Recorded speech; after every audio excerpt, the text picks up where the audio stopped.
Welcome to the Juggling Mind and Money podcast with Steve Rowe and Jessica Schlupp-Taylor.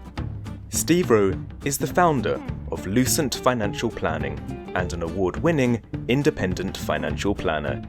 He helps you to use your money and have a great life. Jess Schlupp-Taylor is a psychologist supporting people through change, challenges, and forks in the road of life. Together, they will help unblock the sludge in your mind, stopping you from achieving financial and psychological happiness. Hello and welcome to Juggling Mind and Money with me, Steve Rowe, and Jess Schlupp-Taylor. Jess to the S to the T. Big up. I was feeling playful when it asked for my name. Aww. But you actually look like Morticia Adams, don't you? I do, because I'm sat in your office and it's made me look a little bit washed out. But everyone could be reassured I am not dying. It's just the lighting that makes me look grey and slightly unalive. But I'm not.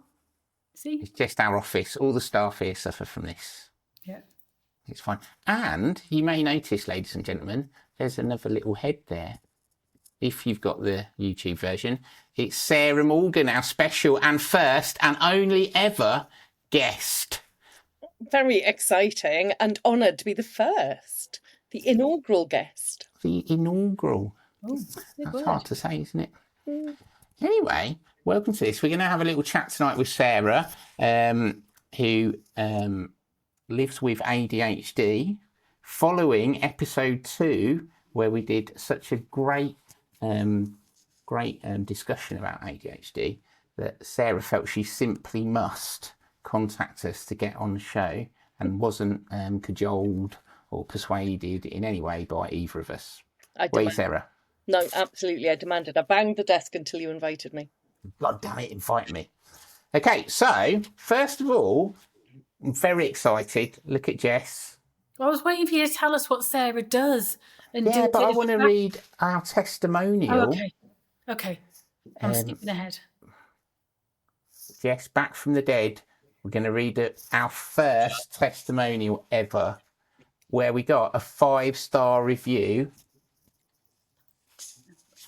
And it's from JH94 @, which is an interesting surname, isn't it? Ooh, Jess has got some love hearts she's showing to everybody. And it says, "Love the podcast, a great blend of humour, financial planning wisdom and psychology that aims to make you worry less and feel more in balance with your finances. Full of little anecdotes and humour that make it super easy to listen to. The hosts are engaging and genuine and clearly passionate about making the world a more mindful and happier place." Thank you, JH94 @. That is awesome. That made me feel nice. That is a pretty epic. That's a lovely review. Well, we wouldn't mind a few more of those, but I'll take one. If you weren't Morticia Adams, that would make your little heart skip with joy, wouldn't it? Luckily, I think most people are on listening to this as opposed to watching it. So, therefore, they don't see my Morticia Adams. You sound a bit washed out as well, though. Right.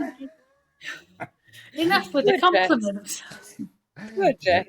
No, you're delightful. Now, one moment, because I'm going to play another song.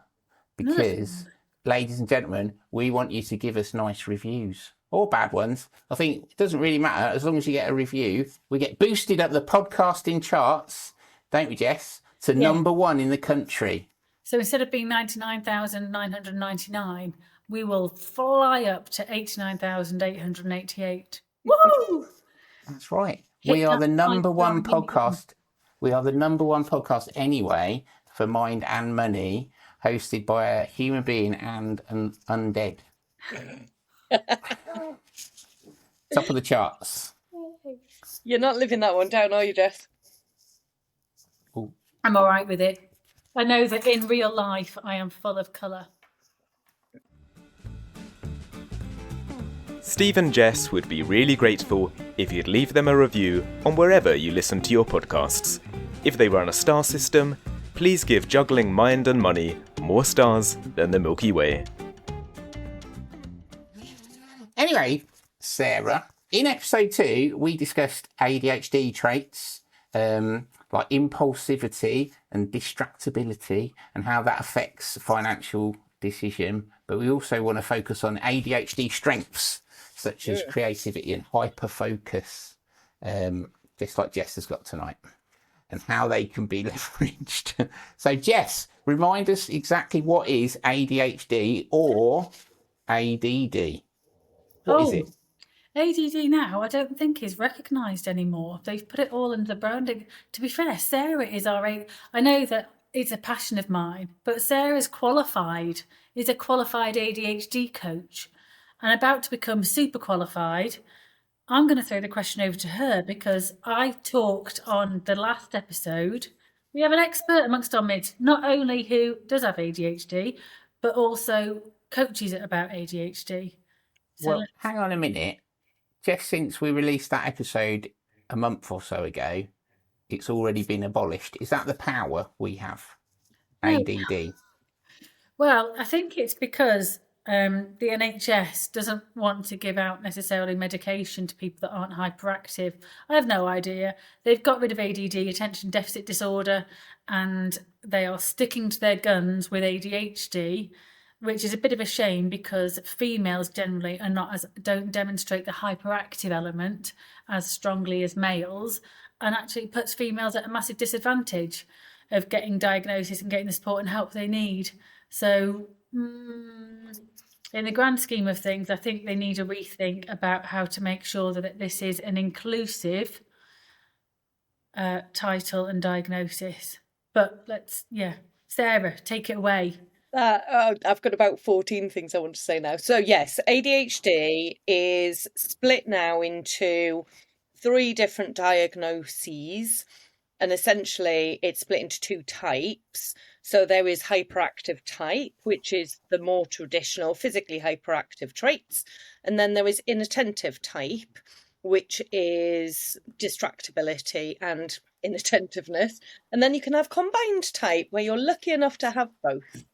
And as Jess says, lots of women and girls don't show the physical hyperactivity in quite the same way as men and boys tend to. But sometimes they still have that hyperactivity aspect, but it tends to be internalized. So, yeah, the running 14 conversations all at the same time. Personally, I think the word disorder is problematic. So as attention deficit hyperactivity disorder goes, I'm not a fan of the word disorder. As we've talked about, hyperactivity isn't actually present for everyone with ADHD.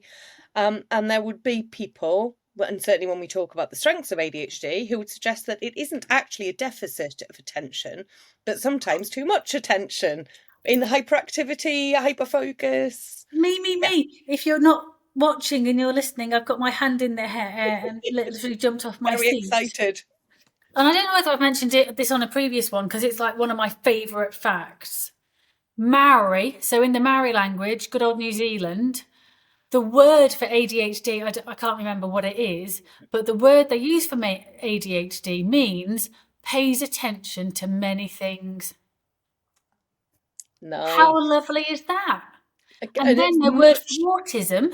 What is that word, Jess? I'm going to have to Google it. That's awesome. But also the New Zealanders do say fashion chaps, don't they? Fashion chops. Fashion chaps. Just don't look for New Zealand adverts for deck sealant. What is it? Well, think about how a Kiwi might say the word deck. Right, the word in Maori is arororotini. Arororotini. If somebody from New Zealand or Maori could correct me with that, the pronunciation. Arororotini. But more importantly, it means pays attention to many things, which I think is really, really lovely. And then they also have a word for autism, which means in their own time and space. No disorder, no issue, no symptom. Yeah. In their own time and space. Yeah. And that is takawatanga. Oh, you'd like that, Steve. That's a Steve Rowe type word. I have that at Mexican restaurants. Takiwatanga. Takowatangas. But yeah, I think that's They both Maori have got it describe right. it far more accurately, don't they? So it's a really lovely word. Hmm. Thank you. I've learned something today. Let's get that renamed then. Mm. I hate people who give people disorders. Do one. That's what I think. Do one. We'll put that in how to deal with it. I think that's what I said when you DSM. said it to me, did you?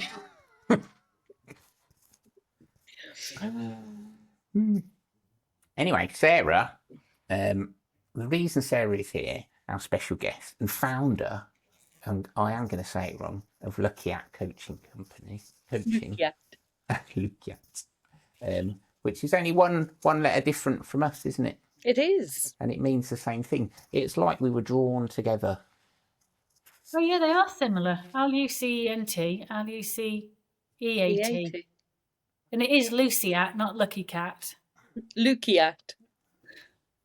Is it So Lucky? yeah, it's a harder k than in lucent. But it's Latin for shine. Lucky At. Let it shine. So you launched that in 2019. Right, sorry, I'm going back. ADHD, luminous, light, shine, Lukiat, got you. It's the loo, which, yeah. That doesn't translate over to loo as in toilet, because obviously, unless you've got a really good cleaner. Glittery poos. Luminous. Well, they would Carry shine. on. Carry on. So Sarah, you empower teams, don't you, and individuals to break through performance barriers and thrive in their roles at work. Indeed. And you've got over 25 years of experience of leading and coaching across diverse industries. Quite. Your expertise is unmatched, and your accomplishments have been widely recognised, including being named Leader of the Year in 2019. Oh, that's quite a cool accomplishment. I did not know that. Yeah. Leader of the Year, 2019. You've been looking at my website, haven't you, Steve? I have. Because, ladies and gentlemen, I do research. And I don't just invite people on willy-nilly that I may have seen on LinkedIn. Oh, no. This is well researched. That's the name of my friend's company. Oh, no. Is it? Yeah. It is. O-N-O. Oh, no. A little shout out there. So, Sarah, tell us about your company and what you do, and then we'll dive fully into ADHD and how it affects people. Yeah. So I do coaching and consultancy for individuals and businesses, as you said, to help them break through performance barriers. So whether that's an individual who's struggling with mindset, struggling with ADHD and how that manifests at work, or that's a team that aren't gelling particularly well, or they've gone through some storming phases, as teams are wont to do, working with them as individuals and as organisations and teams to help them better understand themselves and each other to move their performance forward. Really thinking about it from a person-centric perspective, really driving things like psychological safety into the workplace to improve the lives of many. We love psychological safety. Super brilliant, important topic. If you're a manager or a leader out there and you're not aware of what psychological safety is, go and Google it. And if it doesn't sound like your team or your organisation, give Sarah a call. Tell me about psychological safety as a manager and leader. So, my quick 2 pence, and then Jess can add hers as well. Psychological safety is about building an environment in the workplace where people are able to disagree. They're able to have robust conversations about things, which leads to better outcomes, more likely to innovate, more likely to be prepared to make a mistake and learn from it because they're not in fear of the repercussions of it. So people have a misconception that psychological safety is about being soft on performance, perhaps, and it isn't. It's about being able to be really direct and have some brilliant conversations around performance, but with a really deep foundation of respect, where you recognise that everyone's coming to work to do a good job and giving them the tools the training, the environment in which to be able to do their best. So I'll confess, everyone, Sarah has helped me in the past, which I think you found a rather infuriating and frustrating experience, didn't you, Sarah? Yeah, fabulous and frustrating in equal parts. Yeah, yeah, that little micro tale there. Yes, Steve, I absolutely did find it frustrating. And fabulous too. It was a pleasure to work with you. We did have a lovely time. I do miss our early meetings, actually. Anyway, so that is all wonderful work, but we want to delve into you and how you've lived with ADHD. So I would say you're such a calm, relaxing person, but that's all external and that's nice for me. But obviously, as I'm frustrating and infuriating you, inside, tell me what it's like. Oh, that's a really big question. So generally with ADHD... Can we take a step back, Steve? I always like interrupting. Shall we go back to, first of all, how did you know? Because Steve said, and I don't know whether he said it on this recording or whether it was on or off microphone, but you said that a lot of people listened to episode 2 and heard that they had lots of the traits that we brought up. And I do know that lots of people are like, oh, everybody's on the spectrum somewhere, or everybody's got ADHD or autism at the minute. There's a lot of noise around that on social media. And the truth is that people do have some of the traits to some extent, but it's when it starts affecting your life and impacting your ability to perform and cope, that's when it then crosses into requiring more of a diagnosis. So how did you figure out? When did you figure out? Yeah, so very, very recently. So I'm only 3 years into my diagnosis. And actually, I started my journey to look into it when we were in lockdown and I was homeschooling a very challenging 6-year-old. I just left the world of corporate. I'd set up my business, slammed into lockdown, homeschooling my daughter. And I had 1,000 ideas about what I wanted to do with my work, with my business. I had all of these different plates spinning, and then my daughter would not sit still. She would not work. She would not get anything done. She wouldn't focus. She couldn't get to sleep. Everything was challenging. So I started to look at so I knew she was dyslexic, and I started to look at whether she may have ADHD. And the day that really solidified it for me was when I sat her down to do her maths homework, and in between each question she was allowed to do a cartwheel or a handstand, and it was done in 20 minutes, whereas previously that would have taken 3 hours with blood, sweat and tears and large amounts of chocolate and gin. The chocolate for me, the gin for her. And really started to recognise a whole range of symptoms of ADHD that she was demonstrating. But I was also aware that my darling husband is generally disinclined to accept diagnoses and labels and so on. And I joke with him that on his gravestone I'm going to put, he said it would be fine. So I was talking to a very good friend who is a psychologist, who might or might not be involved in this podcast, and was talking to her about this challenge that I had. And she said, and I will never forget it, why don't you get your diagnosis first? Because that might make it easier. And I went, my what? I'm sorry? What was that? And she looked slightly surprised that it hadn't occurred to me that everything I described about my daughter was also true about me and some.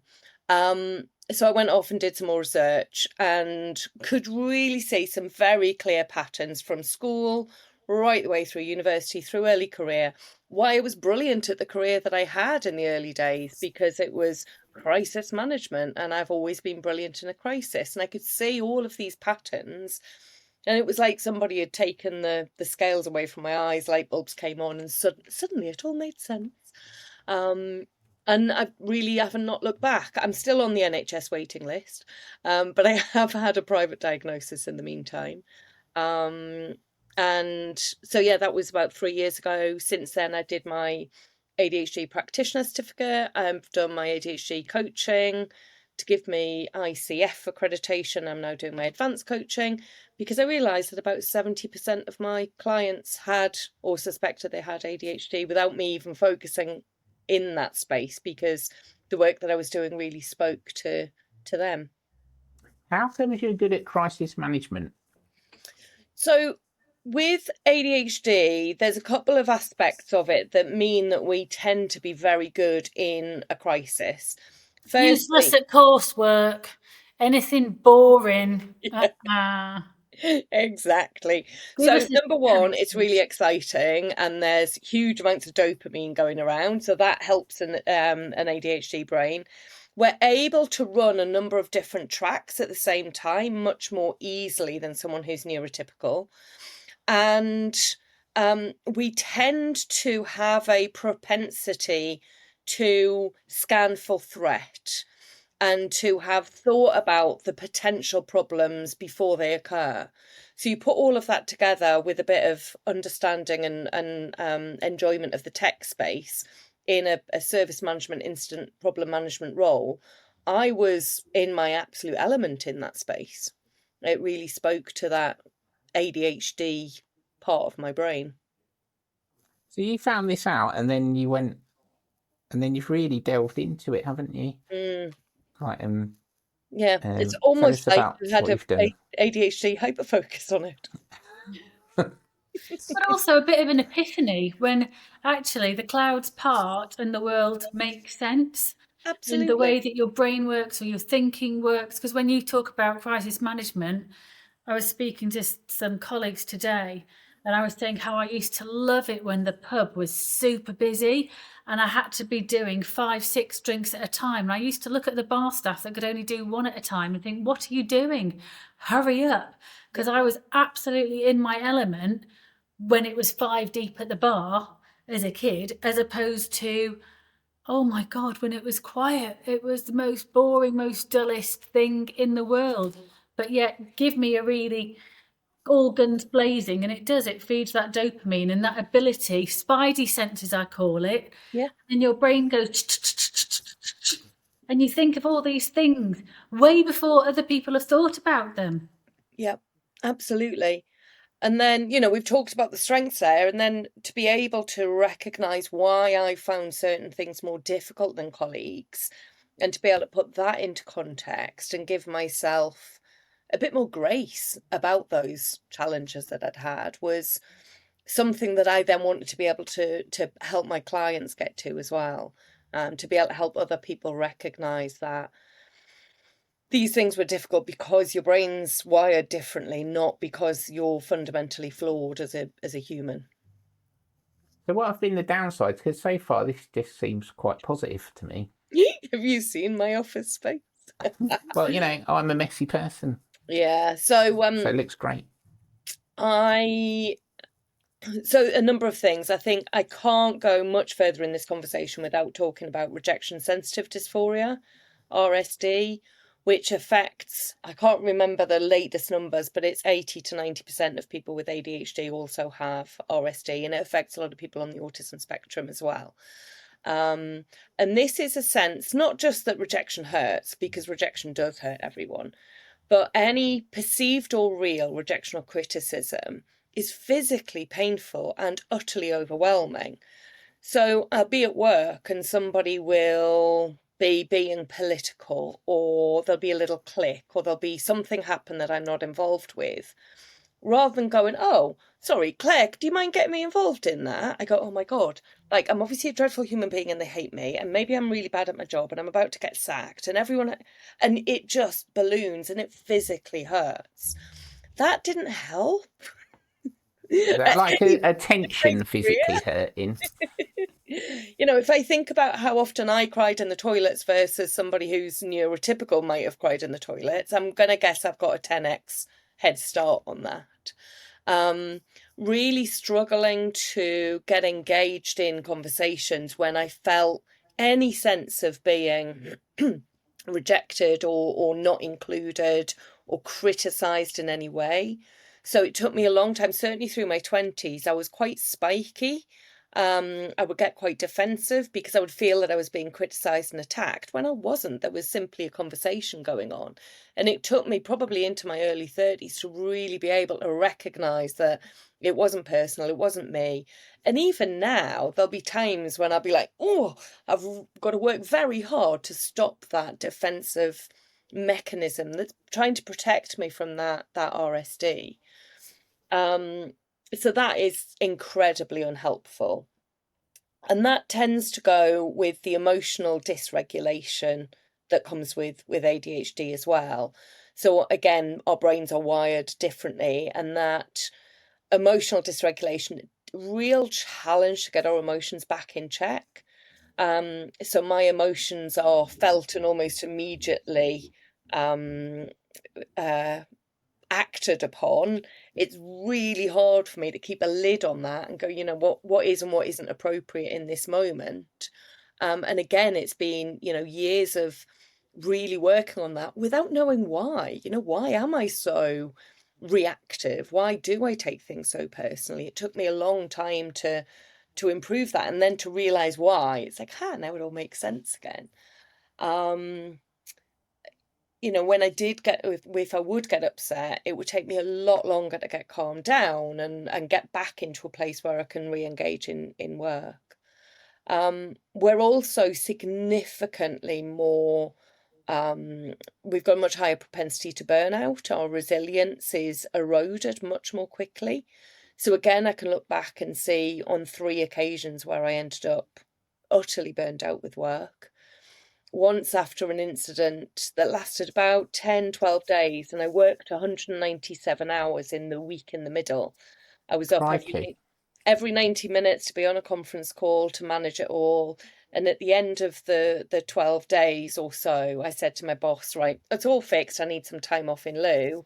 And he said, no, you need to give me a holiday form. And I just fell apart. I physically couldn't. I ended up taking time off sick, and he then took me to one side and said, that's not an acceptable way to get time off in lieu. It wasn't time off in lieu. I was genuinely sick because I'd worked so many hours. And yet, did you thrive during those hours when you worked, absolutely. when the pressure's on? Flying. It's almost like a drug when Yep. ADHD people are put in the right environment under the right pressure.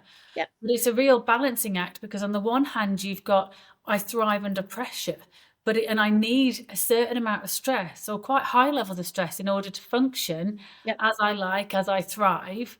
And yet it does have a detrimental effect if you don't allow yourself the come down and the space to be able to decompress. Yeah, absolutely.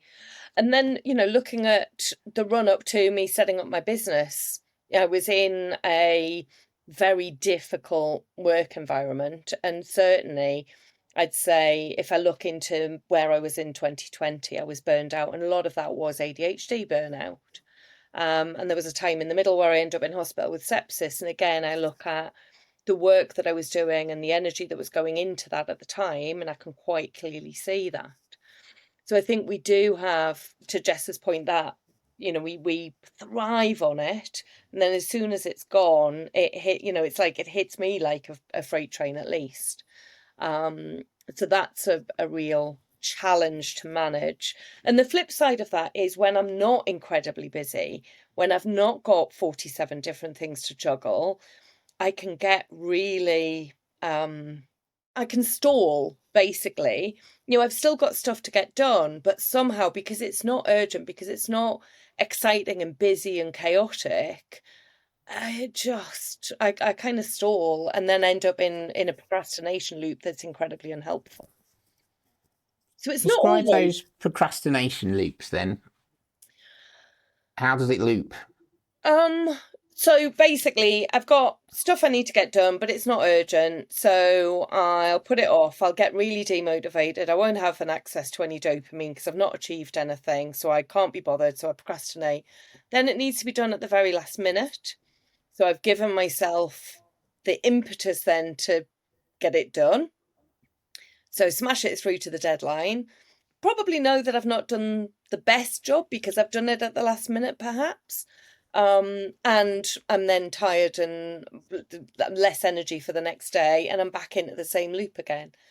But yeah, it's unhelpful. But often you can still have procrastination when you've got a list of loads of things that are urgent, but actually they're not of interest. So I hate using filler words. You have a long to-do list. It's really overwhelming. You've got things coming in from all sides that need to get done. Yeah. But truly, it does not float your boat. Yeah. You almost sit there thinking, I have no idea where to start. I know it's really important for me to start. And you can spend 2-3 hours stuck sat on your sofa worrying about what you've got to get done and how you've got no time to do it. And lo and behold, that time trickles and trickles and trickles away until the firework goes off and suddenly, bang, you come to action. And you can get huge amounts done, generally much more than a typical neurotypical. Yep. But in order to not procrastinate, has to be of interest. Absolutely. That you're spot on there. That kind of paralysis that comes with a sense of overwhelm, that you don't know where to start. And I talk about it. It's not pirouette syndrome. That is something different. But I talk about it almost like it's a pirouette, where I need to do this, but I need to do that, but I need to do this, but I need to, and I don't go anywhere with it.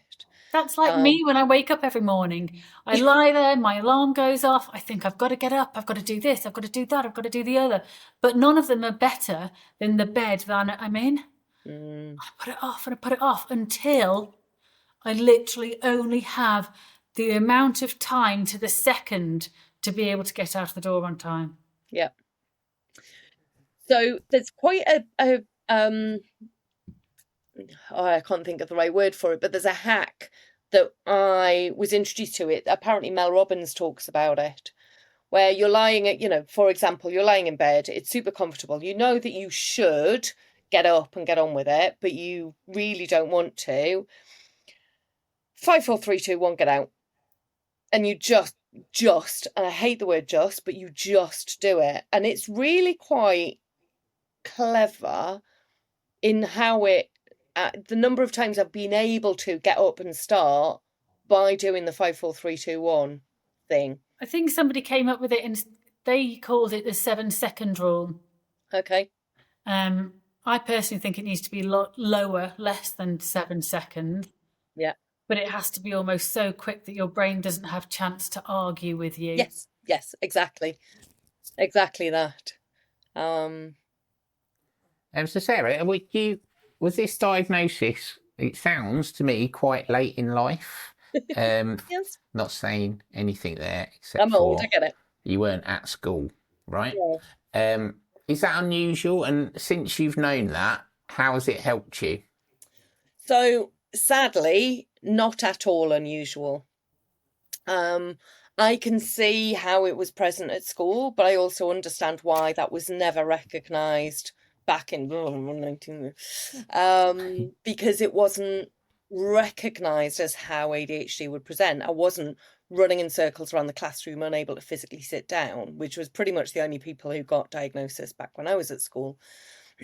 So many more people are getting a later diagnosis. And that's being portrayed in the media as being, well, everyone's got it. It's still very small numbers. But because we better understand how it shows up, because we better understand how it impacts us, more people are therefore looking for that diagnosis and that answer. And it has helped me immensely, again, in a number of different ways. I think the biggest is I've been able to give myself a bit more grace. So where I'm sat on the sofa, as Jess described beautifully, with a massive to-do list in absolute paralysis, instead of berating myself for being lazy, I can go, okay, I'm really struggling right now. What can I do to give myself a little bit of a dopamine hit that will be enough to get me up and doing and getting on with it? For a long time, I used to try to eat the frog. I don't know if you've come across the Brian Tracy thing. Yeah. And he talks about getting the worst thing in the world done first thing in the morning, because then everything else is lovely. So you eat the frog. It just doesn't work for somebody with ADHD. It simply doesn't work because we've not got the dopamine to do the really horrible task first. So again, that understanding and realization has meant that I've been able to alternate my tasks. So I'll do something that's fun or exciting or I'm really interested in, then I'll get something done, and then I'll get the next nice thing done. As you know, getting my driver's license to your colleague was not my not top of my to-do list. But We that's tweezed it out of you. but that's been incredibly informative and helpful for me to better understand myself and how I work, so that I can put steps in place that mean I can be more proactive, more productive, but also more kind and gentle with myself, which clearly is helpful. So do you used to beat yourself up about stuff then? Yeah. How would your internal voice be about that then? How's it changed? So anything from, no one else struggles with this. You're the only one. Everyone else's house is perfect and everyone else gets their to-do list finished by a Friday night. Lazy. Lots of females with ADHD call themselves lazy Absolutely. because you get stuck. Yeah, and expecting incredibly high levels of output and perfection from myself. Everything had to be done right, and my assumption was that everyone else was doing it right, and it was only me that was struggling with it. I'd really give myself a hard time about the rejection sensitive dysphoria. I am clearly an awful individual and no one really wants to be my friend, and all of these things. I still think that, but I recognize it for what it is now. And yeah, so having that knowledge and understanding's has meant I've been able to contextualize what's going on and why, and put steps in place that mean that it's not so debilitating. So I'm sure, like in episode 2, many people are listening to this and thinking, hang on, I recognise this, that's me. Who should they see? How would they go about getting a diagnosis? Should they want one? Where to start? Yeah, so where to start is to have a conversation with your GP. I would recommend reading up on it a little bit. There are some fantastic YouTube channels run by or presented by psychologists who know and psychiatrists who know what they're talking about, rather than people purely with lived experience. So I would avoid the TikTok videos of everyone talking about this is ADHD, because it's their version of ADHD. It's their lived experience and it's valid, but it's not bounded in science. So Russell Barkley and Edward Hallowell both have YouTube channels with huge amounts of information about ADHD that's really solidly bounded in science, which will give some context around it. So I do some reading up and some research, but then have a conversation with your GP in the first instance, working through, is this something that you can recognise has been a problem throughout your life, or is it something that's really more recent? Because there can be things that happen in later life that will look and sound very much like ADHD, but if it didn't impact you earlier on in your life, it might be that it's something else. And it might be that something else is compounding earlier ADHD as well. So it's worth talking it through fully. That all said, the NHS is really clearly inundated as everyone's read up and understood more about ADHD, and the waiting lists in some areas are beyond horrific. In Sheffield last year, the waiting list was 10,000 years. Because of the length of the queue and the number of people they could see in any given period of time, it would take them 10,000 years to get to the end of the queue. Absolutely ridiculous, clearly. In other areas, it's a bit better. Though you can ask if your local health authority supports the right to choose. And, I've forgotten the name of the phrase for it, but basically shared care. So basically, if you go and ask if they support Right to Choose, you can go to a couple of other organisations such as Psychiatry UK, who will go through your diagnosis and then report back to the NHS. And that's done through the NHS, so still free of charge. Or you can go through, if you check first that your health authority will do shared care, you can then go for a private diagnosis. It is not cheap. It's certainly not going to be accessible to everyone. Somewhere between £750 and £900 for a diagnosis. And then on top of that, if you do want medication, you have to go through the process of getting your medication at the right level, which is called titration, through that private organisation, and then they'll hand it back into the NHS.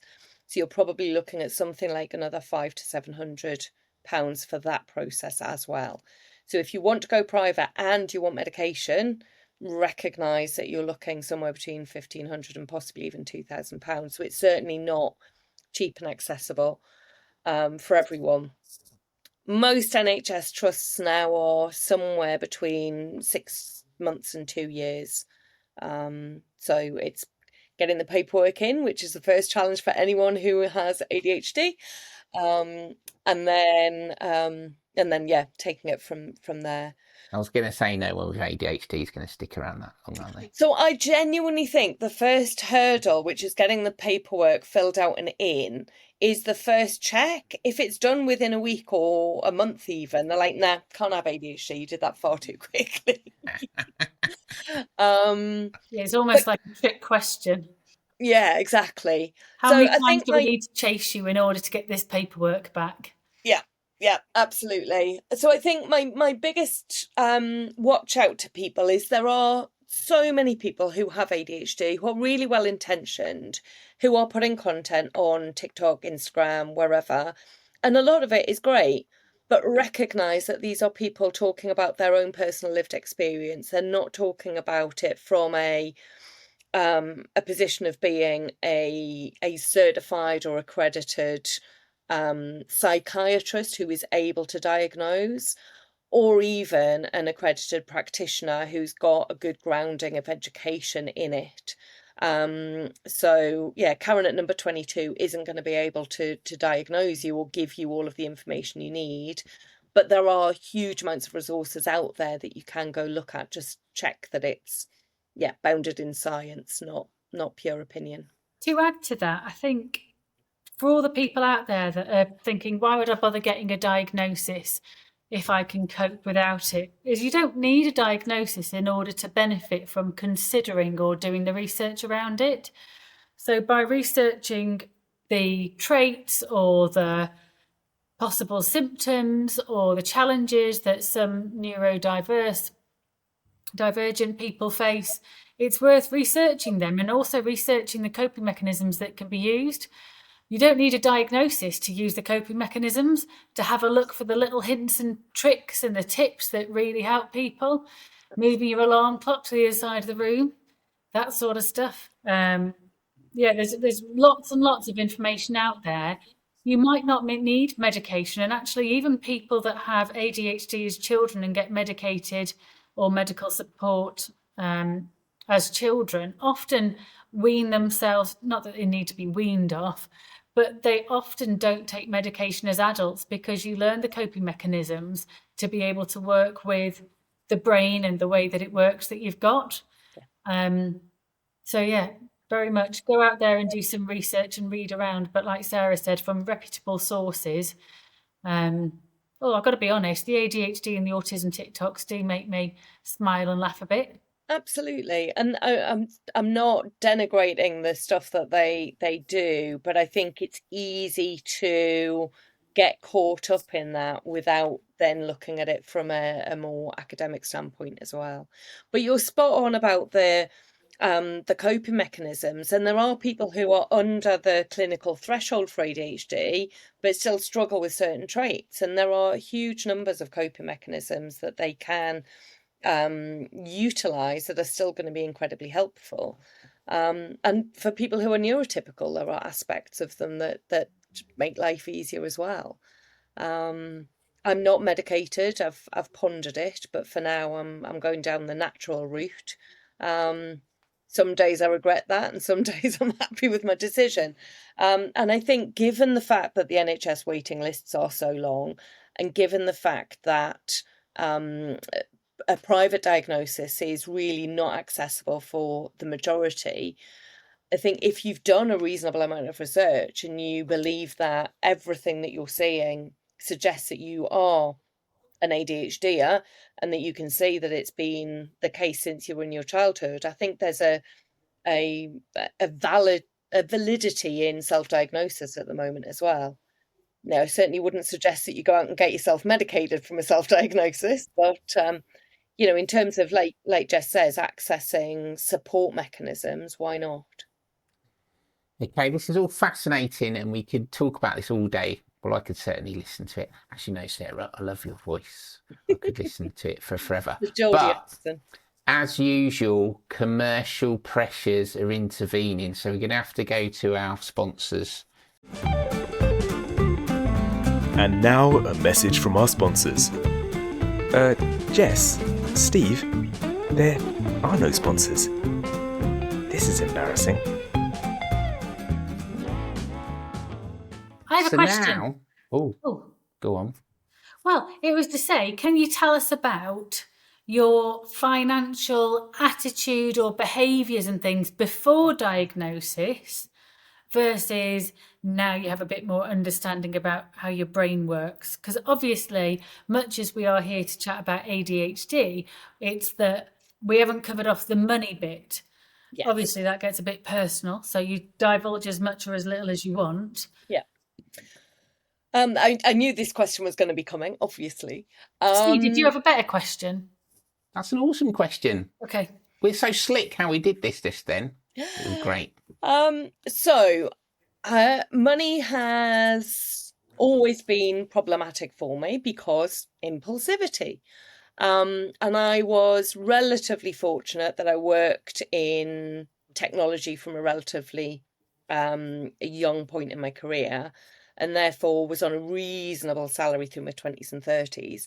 But I really struggled to spend within my means even then, because, I wanted something, I'd buy it, and then I'd get to the end of the month and realise that probably wasn't especially useful. I had a couple of situations that I got myself into, again, through impulsivity, where other people took advantage of my kindness and my impulsivity, and I ended up with some debt. Did you get ripped off? So one was a partner, ex-partner, who, yeah. You can look back at these things with the gift of hindsight and go, oh my God. But yes, also an aspect of gullibility.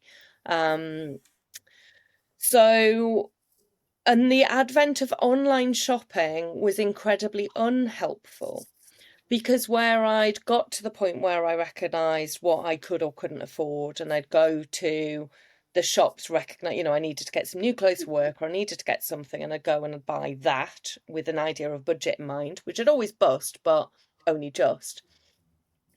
Then online shopping, suddenly everything's much easier again. And actually, what I found out quite soon after my diagnosis was that the dopamine hit of shopping is gained from putting stuff in your filling the basket.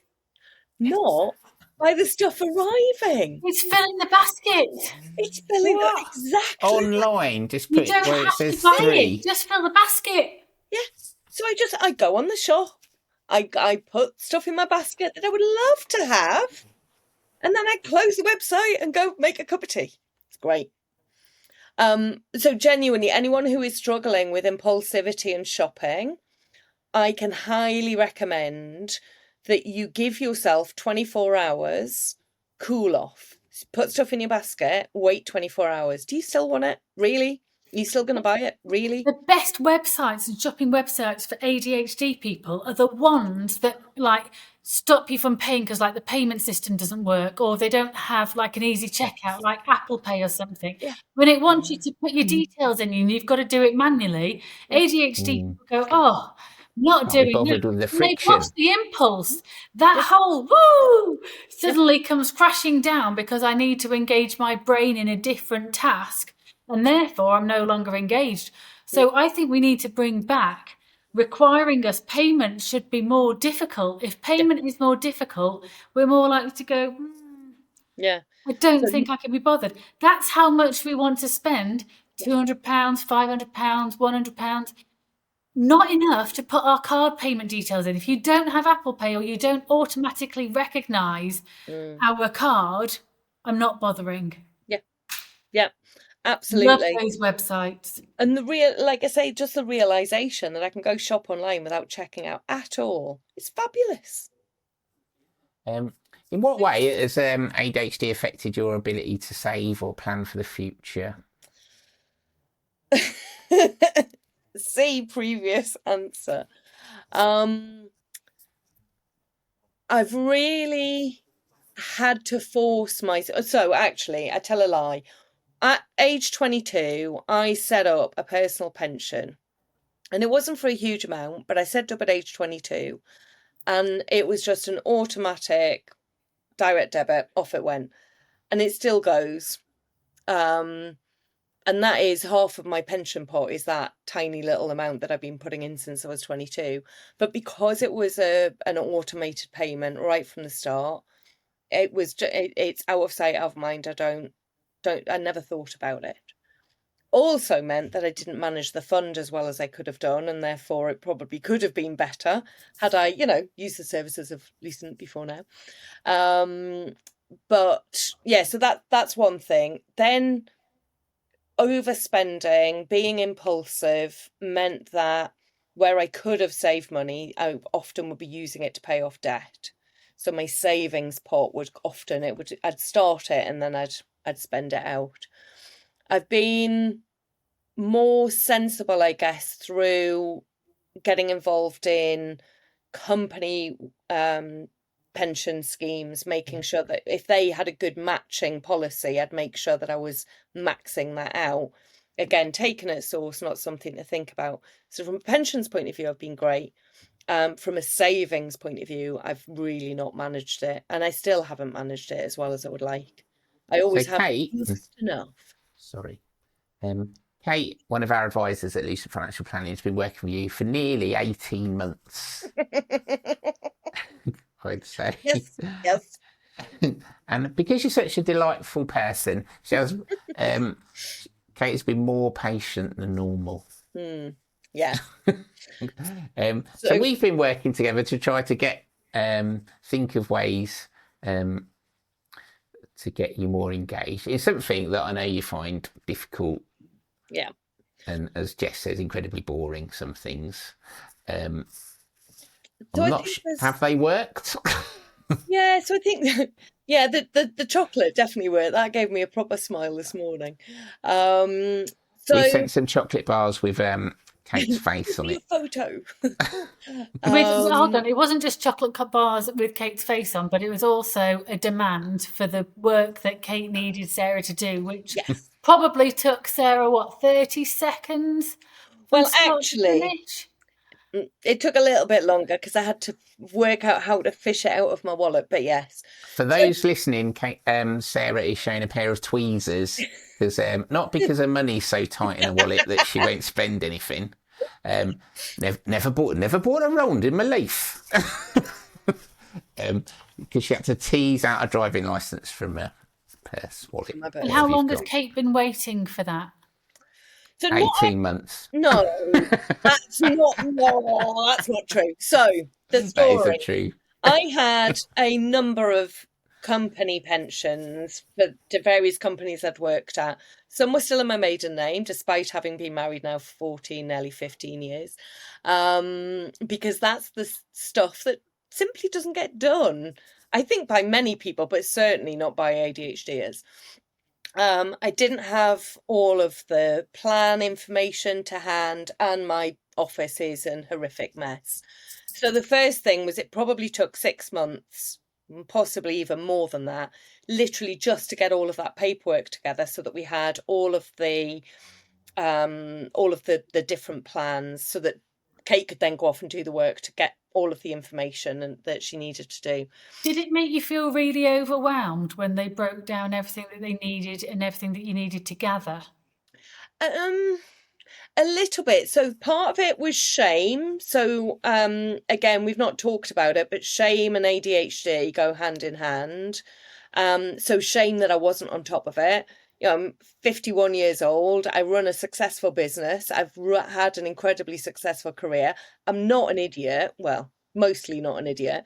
Like, how is this stuff not? And that's where the critical voice comes in. Everyone else can do this. You're an idiot. You're lazy. You've let it all slide, whatever. So that was part of it. Part of it is almost a little bit of defiance disorder. I'm being told to do something, so screw you. I'll do it when I'm ready. Thank you very much. Which again goes hand in hand with a number of neurodivergent conditions. And yeah, overwhelmed. I've got 47 different things to do. Every time I think I'm going to get the pension information together, something else happens that distracts me. Then it's Friday afternoon again. I've still not done it. And Kate's chased me again. And I don't want to respond because I'm like, oh my God, I can't believe I'm still.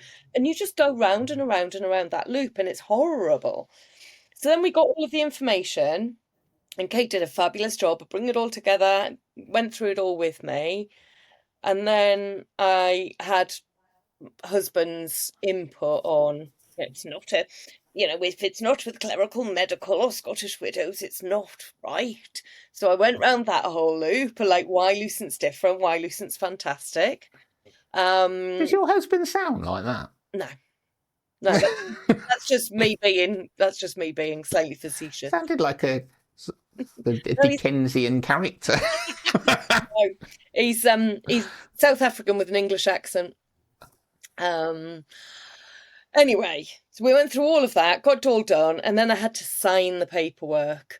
And the signing of the paperwork is time limited because the system that it's on is time limited. So I went to do it just after it had timed out.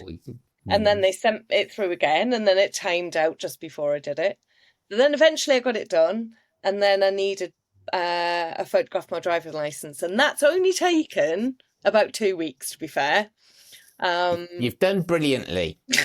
I think it's really important to point out that most people do not have this stuff sorted. Yeah.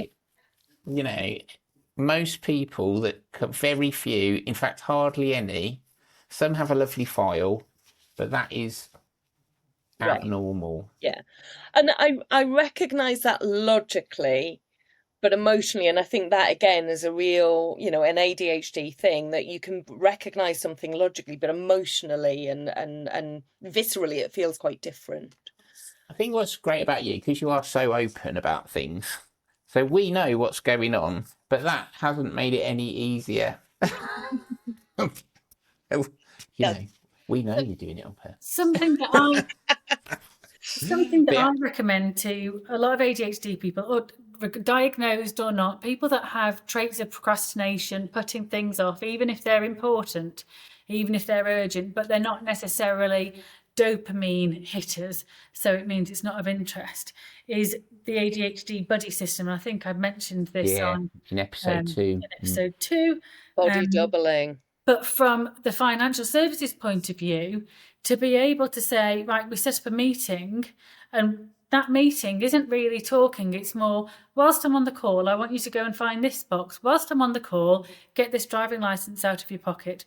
Whilst I'm on the call, because what you tend to find is that a lot of people that are neurodivergent are a people pleaser. They want to do things. And actually what we can do is motivate ourselves to do things for other people, but we find it very difficult to do things for ourselves. So to have somebody on the other end of the phone making the request, making that time, you're taking their time up. You might find that they say, oh, no, you know what, I'll do it, and then we'll set up a meeting in 2 weeks. No, we won't. I'm very happy sitting here with you, waiting for you to do it. And it doesn't have to be in person. It can be on Teams, but having somebody present, whether that be somebody from financial planning, and they understand that actually that hour they can sit there and they can still do their financial planning work, but have that person on the Teams call on the other side, getting on with their work. Or Perhaps the client actually invites over a friend and says, I need some help getting over this obstacle, whether that be financial planning, whether that be applying for planning permission or applying for ADHD diagnosis or filling in a PIP form or whatever it is that people are putting off. Really, a really good trick is to get somebody else over that then says, come on, I've come over, get on and do it.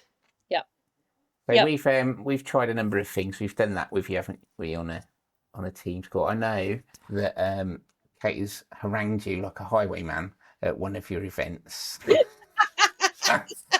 Yeah, I think she came to the event because she was interested, but also she did bring some paperwork with her. And Jess and I have contrived this whole podcast, the whole series. I've done everything now, so it's all good. All 6 episodes so far we've done purely to trick you. Yeah, because none of you got anything better to do. To get in your driving license. It worked though. She got her tweezers out this morning and did it. Oh, yes. Which means this podcast is null and funk. So, Sarah, I'd really like to thank you for coming on today and been, revealing stuff that's quite personal. And I'm sure this will help a lot of people that are listening. So the millions of listeners around the world, from Nepal to Timbuktu to Canada. Okay. Now, though, to our favourite part of the show. And now for Sockology, where Jess and Steve review types of sock and how your socks affect your mood. So, Sockology, how your socks affect your mood. Sarah, we are going to have to ask you to get your feet out in a minute. And I know you have big fluffy slippers most of the time. I am not wearing socks. You're not wearing socks. Oh. That's good though. So my neighbour, Penny, shout out to Penny, who is my wine o'clock neighbour, love her to pieces. She doesn't like wearing socks at all. She hates wearing socks. She will avoid it. Even in winter, she doesn't really wear socks. This is a defence to stop you using your psychology on her. Oh no, because I think actually we can read into this adverse reaction around socks, and it could be a sensory thing with her feet, where she likes to feel the ground. She doesn't like the sensation of the pressure of socks. She really likes to have her feet natural, bare on the floor. And I'm like, the floor's cold. No, she likes that. She likes to be able to experience the world through her feet. Right, who's going first, Jess? Oh, me. Best socks ever. Okay, hold on. Let me get up. Oh, it's a hedgehog. It's a hedgehog. A hedgehog, and it says... Grounded something pricks. Surrounded by pricks. By pricks. Which a hedgehog, of course, is. Isn't that just... I'm going to wear them to meetings. And how do they make you feel? They make me feel a bit very subversive. It's going to be... Yeah, I don't need to say it out loud. I'll just be thinking. Think of the socks. Oh, The socks. Awesome socks. So I'm going to get mine up now. I can't do that. Oh. I'm going to remove my camera. They look like tits. Great tits. Now, great tits, which of course, the manufacturer should be punished because those are clearly blue tits. Right. How do you know this, Steve? How do you know this to be true? Well, because I'm quite into birds. Actual birds. I used to keep budgies and I'd flog them to the pet shop. Like Jeff Capes? I don't think he didn't flog budgies to the pet shops. Well, no, because he was rich. He was the strongest man in the world, wasn't he? Wasn't it? Yeah. God rest his soul, because he's gone now. Every day's a school day. I didn't know that. Yeah. So I love birds. Brilliant. They make me feel relaxed. When I've got my great tits on, right? I'm calm. I think the person that sent in these socks, do you think that they meant to send me your socks that you're wearing and you my socks that I'm wearing? Just saying. But you don't like birds, so I don't understand that. Depends what day of the week it is, Steve. On a serious note, I've completely lost my train of thought. Oh, yeah. No, it was to say that some people said, we've had people and listeners come back to us about psychology, which I love because obviously I'm very passionate about my theory. In 50 years' time, people may talk about Freud, but they're also going to talk about Jessica Schlupp-Taylor's psychology theory and create therapy sessions around psychology. One of, shout out to Paul in Shrivenham, Cool. who sent me a message to say that he is feeling rebellious today, and to be able to use the psychology theory, he's taking his right foot sock, which actually does have an R on it, and his left foot sock, which lo and behold has an L on it, and he's wearing them on the wrong feet. That's how rebellious he is. The people are rising up. I'm loving the feedback. I think that's brilliant. Also, I've had people say that, what does it mean? So my sister-in-law can wear any socks, really, but they have to be the same. Or can she literally wear any socks? Because I thought that doesn't work for me.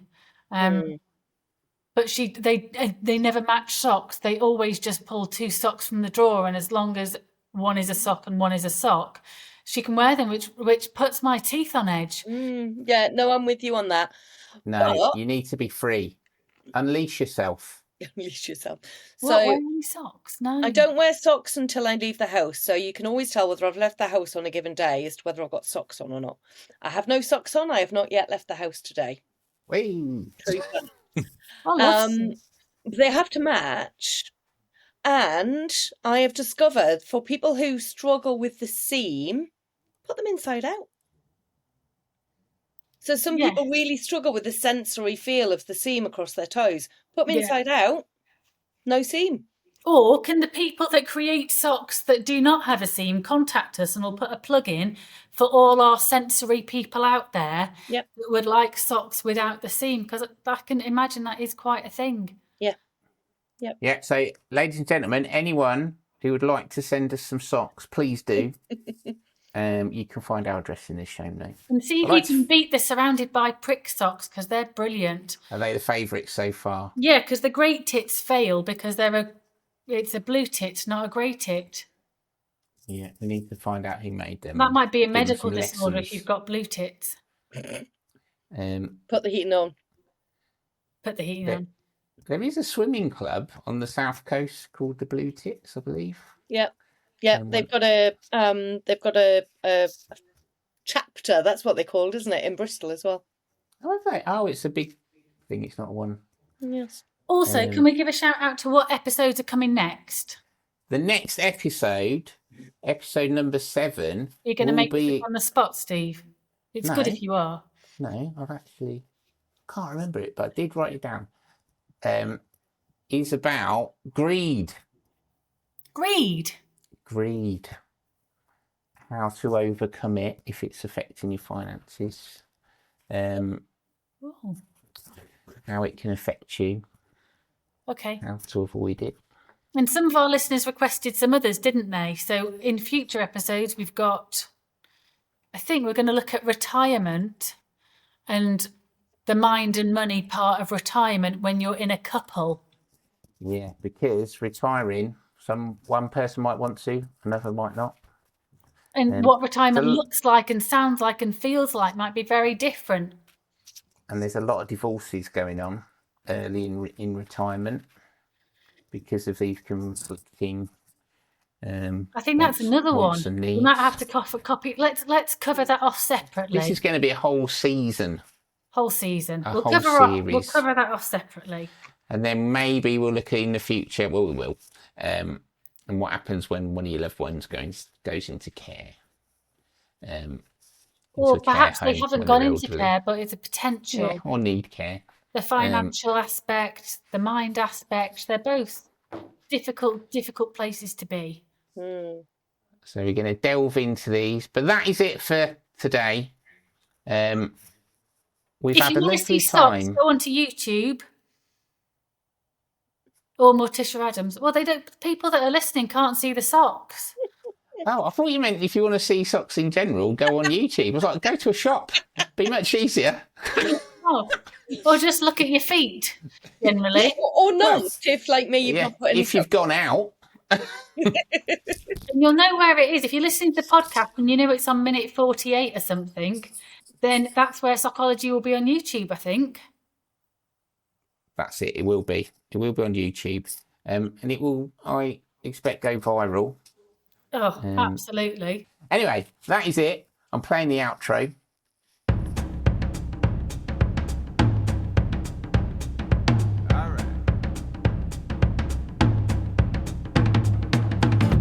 If you need the financial and life-enhancing support Lucent Financial Planning offer, then you can find our contact details in the show notes. We work best with business owners or anyone with a lust for life who is unsure if they have enough or know they have more than enough money for the rest of their life.